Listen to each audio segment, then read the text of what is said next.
Hello बच्चों, मैं आपका सक्सेना सर, मैथ का टीचर। आज मैं आप लोगों के लिए centum test series to score 100 out of 100 in mathematics के अंदर एरिया रिलेटेड टू सर्कल का थर्ड लेक्चर लेके आया हूं। पिछले 2 लेक्चर में मैंने आपको area of sector, perimeter of sector, ये सारी चीजें सिखा दी थी और उस पर बेस काफी सारे क्वेश्चन प्रैक्टिस कराए थे। आज हम लोग इसका सेकंड पार्ट पढ़ने जा रहे हैं। इसके अंदर हम लोग आपको एरिया ऑफ सेगमेंट के बारे में पढ़ाएंगे। ठीक है, तो शुरू करते हैं आज का लेक्चर। और इस लेक्चर में मैं आप लोगों को पढ़ाऊंगा area of segment. Area of segment क्या होता है, ये सारी चीजें हम आज के लेक्चर में बच्चों पढ़ेंगे। तो सभी बच्चे इस लेक्चर को ध्यान से देखें, क्या समझाया जा रहा है। देखें, चैप्टर का टॉपिक का नाम है सेगमेंट ऑफ अ सर्कल। तो सबसे पहले मन में आता है कि सर ये सेगमेंट ऑफ अ सर्कल क्या होता है। तो चलो आज हम इसी को बताएं, what is the segment of the circle. जैसे आप लोग देख सकते हैं इस डायग्राम में, ये एक सर्कल बना हुआ है जिसका सेंटर आपको दिखाया गया है। मैंने कहा let us draw a chord A B. बच्चों इस सर्कल पर आप लोग एक कॉर्ड ए बी ड्रॉ करो। वैसे हम कॉर्ड कहीं पर भी ड्रॉ कर सकते हैं। अभी मैंने बच्चों जैसे ये एक कॉर्ड ड्रॉ कर दी, इसका नाम रखा ए बी। और ये जो आप इस देख रहे हैं, हमने पर्पल कलर से शेड कर दिया। इसी को हम लोग कहते हैं सेगमेंट ऑफ द सर्कल। तो इसको हम प्रॉपर डिफाइन कैसे करते हैं, तो ये बच्चों इसकी प्रॉपर डेफिनेशन आ जाती है। The part of the circular region enclose by a cord and its corresponding arc is called a segment of a circle। थोड़ा ध्यान से सुनना, क्या होता है segment of circle. Segment of circle होता है part of the circular region. किसी भी सर्कुलर रीजन का पार्ट होता है, एनक्लोज घिरा हुआ होता है, बाय अ कॉर्ड, ये वाली कॉर्ड देख सकते हैं आप, by a chord and its corresponding arc, और इस आर्क से जो बाउंड होता है। तो इस डायग्राम में जो आप पर्पल कलर का रीजन देख रहे हैं वो बच्चों सेगमेंट को दिखा रहा है। इसे हम लोग कहते हैं सेगमेंट ऑफ अ सर्कल। ठीक है, अब बात आती है कि इस सेगमेंट का एरिया कैसे निकाला जाए। इस सेगमेंट का एरिया कैसे निकाला जाए, तो बेटा इस सेगमेंट का एरिया निकालने के लिए हमें थोड़ा सा कंस्ट्रक्शन की आवश्यकता पड़ती है। उसमें हम लोग क्या करेंगे, इस सर्कल के सेंटर को इस कॉर्ड के दोनों एंड पॉइंट से मिला देते हैं। ठीक है, इस कॉर्ड के दोनों एंड पॉइंट से मिला देते हैं। तो अब आप लोग अगर इस डायग्राम में देखें बड़े ध्यान से, और इस एंगल को मैं कह दे रहा हूं थीटा। तो ये बच्चों इस पूरे सेगमेंट का अगर आपको एरिया निकालना है तो पहले आप क्या करो, ये पूरा एक सेक्टर जो दिख रहा है इसका एरिया निकाल लो, एरिया ऑफ सेक्टर। और फिर एरिया ऑफ सेक्टर में से आप ये वाला ट्राइंगल हटा दो।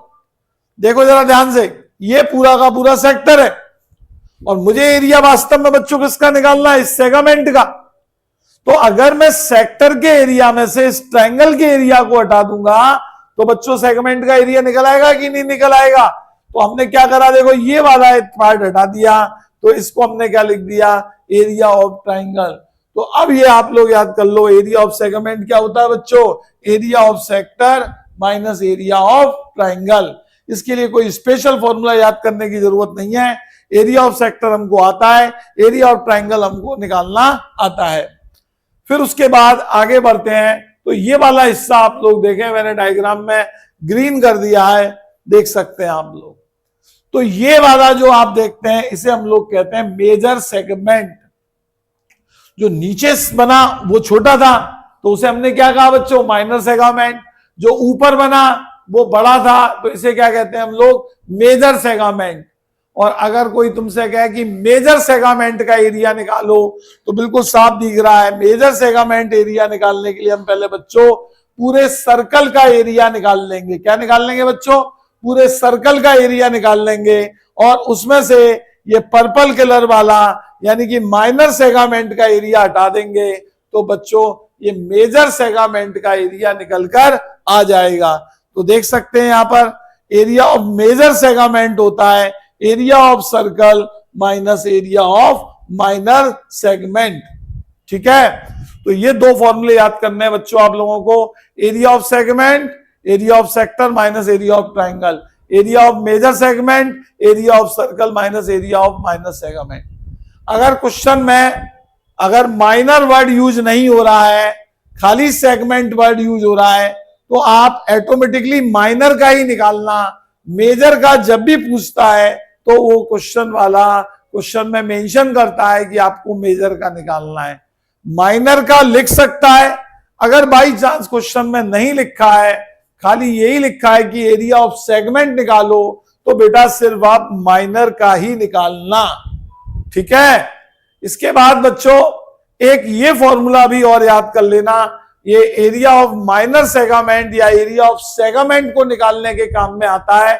बड़ा इंपॉर्टेंट फॉर्मूला है, ये होता है theta upon 360 into pi r square minus 1 upon 2 r square sine theta.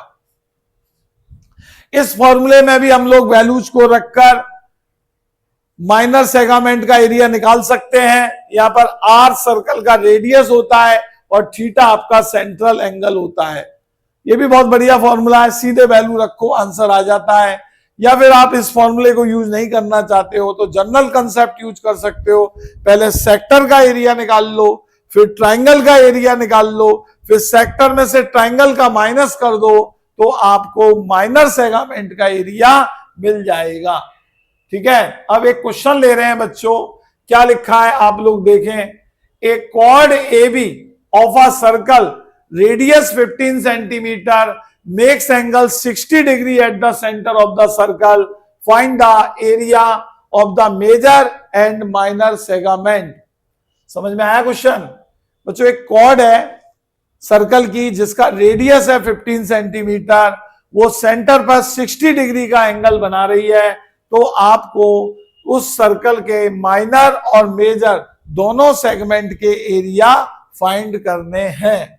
ठीक है, तो वी नो हम जानते हैं, जैसे बच्चों ये डायग्राम आ गया, ये एक सर्कल है, ये एंगल 60 का है, ये वाली जो है कॉर्ड ओ ए और ओ बी ये आपको 15 सेंटीमीटर दी हुई है। कितनी दी हुई है बच्चों? 15 सेंटीमीटर। यहां पे मैं लिख दे रहा हूं, ये वाली लेंथ आपकी 15 centimetre and it is also 15 centimetre. तो अब वो ये कह रहा है आप इस माइनर सेगमेंट का एरिया निकालो। माइनर सेगमेंट बच्चों कुछ ये वाला हिस्सा हो गया। अब सबसे पहले मैंने पूछा बच्चों ये माइनर सेगमेंट का एरिया निकालते कैसे हैं, तो इसका जवाब आया कि सर माइनर सेगमेंट का एरिया होता है, ये ए फॉर एरिया है बच्चों, area of minor segment equal होता है area sector minus area triangle. क्या होता है बच्चों? Area sector minus area triangle. तो मैं सबसे पहले एरिया सेक्टर निकालूंगा बच्चों। तो बताओ एरिया सेक्टर का फॉर्मूला क्या होता है? तो बच्चा जानता है सर एरिया ऑफ सेक्टर होता है theta upon 360 into pi r square. थोड़ी सी बच्चों इन क्वेश्चन में कैलकुलेशन रहती है, देखो यार दो बात करने पड़ेंगे तुम्हें, कैलकुलेशन से घबराना नहीं, आप पेन पेपर पे जहां जहां जरूरत पड़े करना, क्योंकि कैलकुलेशन तो बेटा इसमें होती है। अब थीटा की जगह मैंने लिख दिया 60 अपॉन 360, है ना, पाई के प्लेस पे उन्होंने अगर कुछ कह रखा है तो वही रख दिया करो, अदरवाइज मैं तो अभी 22/7 लिख दे रहा हूं। रेडियस का स्क्वायर यानी कि 15 इंटू 15, 60 से 360 कैंसिल किया 6 बार, 3 से 6 किया 2 टाइम्स, 3 से 5 ये, 2 से 22 कटा 11 बार, तो ये हमारा आ गया बच्चों 11 इंटू 5 इंटू 15 अपॉन 7। 11 का मल्टीप्लाई 5 से करना 55 इंटू 15 अपॉन 7। 15 का मल्टीप्लाई 55 से करना 15 5 जा 75, कैरी हो गया 7, 15 5 जा 75 और 7 आपका हो गया 82, 825 सेंटीमीटर स्क्वायर। क्लियर है? अब इसे थोड़ा सा ज्यादा सॉल्व करना चाहते हो तो डिवाइड कर देना, 7 बन जा 7, 1 बचा, 7 बन जा 7, 5 बचा, 7 7 जा 49 और बचा आपका कितना 49, तो 55 था, 49 6 0 7 8 56, तो 1117.8 सेंटीमीटर स्क्वायर ये आपका एरिया ऑफ माइनर सेक्टर या सेक्टर निकलकर आ गया। ठीक है, कैलकुलेशन आप लोग देख लेना, शायद गलती नहीं हो गई। 7 बन जा 7, 1 बचा 12 हो गया, 7 बन जा 7, 5 बचा 55, 7 7 जा 49, 6 60, 7 8 जा 56। ठीक है, तो बच्चों ये मैंने सेक्टर का एरिया निकालकर आप लोगों को दिखा दिया। तो बच्चों सेक्टर का एरिया क्या निकल के आ गया, देखो आप लोग, ये सेक्टर का एरिया आ गया। अब क्या निकालेंगे हम, एरिया ऑफ ट्रायंगल। तो एरिया ऑफ ट्रायंगल देखो कैसे निकालेंगे, ध्यान से देखना। एरिया ऑफ ट्रायंगल निकालने के लिए एरिया ऑफ ट्रायंगल, तो बच्चों ट्रायंगल आप लोग देख लो कैसा है। मैं इसको थोड़ा सा अलग से बना दे रहा हूं ट्रायंगल को, कुछ इस टाइप का ट्रायंगल है। ठीक है, ये वाला एंगल कितना है 60, और बच्चों ये 60 है तो ये भी 60 हो जाएगा, ये भी 60 हो जाएगा, क्योंकि ये 15 है, ये 15 है। तो एक तरीके से देखा जाए तो ये एक इक्विलेटरल ट्रायंगल है, तो इसलिए एरिया ऑफ ट्रायंगल का फॉर्मूला लिख देना √3/4 side square. √3 as it is as लिखना, 4 लिखा ही है, साइड आपकी 15 × 15 हो गई। कैंसिल होता हुआ कुछ दिख रहा हो तो बताओ, तो भैया हमें तो दिख नहीं रहा, तो 225 √3 की वैल्यू 1.73 रख देना अपॉन 4। ठीक है, अब बच्चों यहां पर इसको आप लोग मैनिपुलेट कर लेंगे, और बेटा इसको मैनिपुलेट करके जो भी आंसर आएगा उसमें क्या करना, इस वाले में से इसको माइनस कर देना। तो जैसे ही इसमें से उसको माइनस करोगे तो आपका एरिया ऑफ माइनर सेक्टर निकलकर आ जाए, माइनर सेगमेंट निकलकर आ जाएगा। समझ आया? दोबारा से बताऊं क्या होगा बच्चों, इसमें से उस वाले एरिया को माइनस कर देना तो आपका एरिया ऑफ माइनर सेगमेंट निकलकर आ जाएगा। ठीक है, तो ये था बच्चों, इस टाइप से आपका माइनर सेगमेंट का एरिया निकाला जाता है। और अगर आपको मेजर सेगमेंट का एरिया निकालना है तो पहले पूरे सर्कल का एरिया निकालना, और सर्कल में से जो माइनर का आया है उसे हटा देना, तो किसका एरिया निकल कर आ जाएगा, मेजर सेगमेंट का। ठीक है, बात समझ में आई? थोड़ी बच्चों कैलकुलेशन तो है यार, अब क्या करें, कहो तो मैं कर दूं, कुछ नहीं है, बस वो कैलकुलेटर से होगी, या फिर क्या कहते हैं ये कैलकुलेशन आपकी पेन पेपर पे करनी पड़ेगी। समझ रहे हो ना आप लोग? तो बस यही है, या तो कैलकुलेटर से करनी पड़ेगी या फिर पेन पेपर पे करनी पड़ेगी। ठीक है, तो अगर हम चाहें तो इसे कैलकुलेटर से, देखो मैं कर दे रहा हूं, तो ये आ रहा है 389.25 डिवाइडेड बाई 4, और जैसे ही मैंने इसे डिवाइडेड बाई 4 किया तो ये आ गया 97.31 centimetre square. Now we find area segment. तो बच्चों एरिया ऑफ सेगमेंट क्या होता है, area sector minus area triangle. ठीक है, तो बच्चों एरिया सेक्टर क्या आया था, देखना जरा, एरिया सेक्टर क्या आया था 117.8, तो एरिया सेक्टर की जगह लिख दिया 117.8 माइनस ये निकला 97.31, इसे अब हम माइनस कर दे रहे हैं 97.31 से। देखें आप लोग, माइनस 97.31, तो एक मिनट, 117.8 माइनस 97.31, तो ये आपका approx 20.49 centimetre square, and this is the answer. ये हम बच्चों आपका एरिया ऑफ माइनर सेगमेंट निकलकर आ गया है। ठीक है, अच्छा बताओ मेजर कैसे निकालोगे?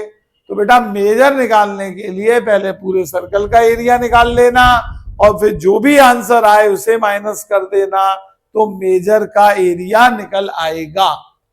तो मैंने आज आपको इस लेक्चर में बच्चों एक तो ये बता दिया कि सेगमेंट क्या होता है और उसके एरियाज निकालने के फॉर्मूले क्या होते हैं, और एक क्वेश्चन की हेल्प से इसका एरिया निकालना भी सिखा दिया।